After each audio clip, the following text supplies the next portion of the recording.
السلام علیکم کلاس 6 جی بیٹا، تو ہمارا پہلا چیپٹر کمپلیٹ ہو گیا. ہم نے اس کے سوال جواب کر لیے.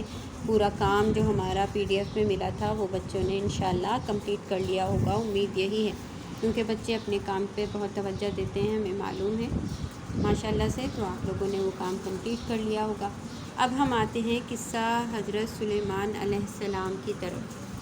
تو اس سے پہلے میں دراصل یہ چاہوں گی کہ آپ کو تھوڑا سا بتا دوں کہ دراصل کہانیاں ہوتی ہیں، کچھ ہوتی ہیں کہانیاں، کچھ ہوتے ہیں قصے داستانیں جو ہوتی ہیں، حکایتیں جو ہوتی ہیں، یہ بھی کہانیوں کی ایک قسم ہے. ٹھیک ہے بیٹا.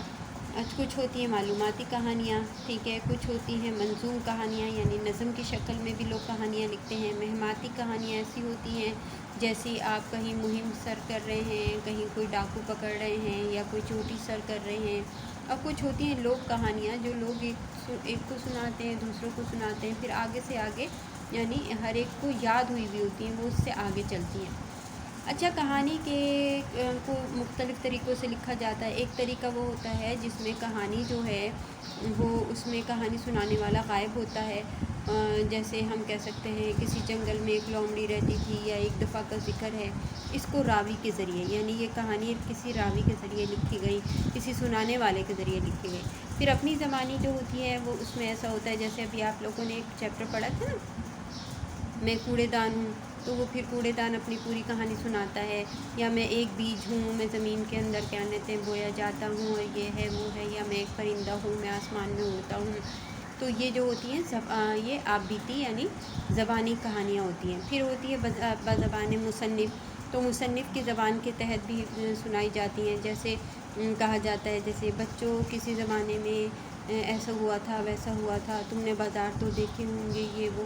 تو یہ ساری کیا ہوتے ہیں، یہ ایک مصنف کی زبان سے ہوتا ہے، ایک قصے کی طرح سے لگتا ہے. تو آج ہم جو چیپٹر پڑھ رہے ہیں نا وہ بھی ایک قصہ ہی ہے. تو آئیے شروع کرتے ہیں. جو مصنف اس میں حضرت سلیمان علیہ السلام کا قصہ بتاتے ہیں. دیکھیے،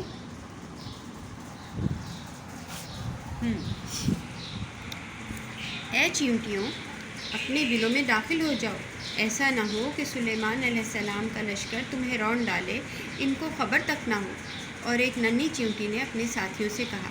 یہ مدھم سی آواز یعنی ہلکی سی آواز حضرت سلیمان نے سنی اور مسکرا دیے اور اللہ کا شکر ادا کیا. حضرت سلیمان علیہ السلام اپنے عظیم الشان لشکر کے ساتھ وہاں سے گزر رہے تھے. اللہ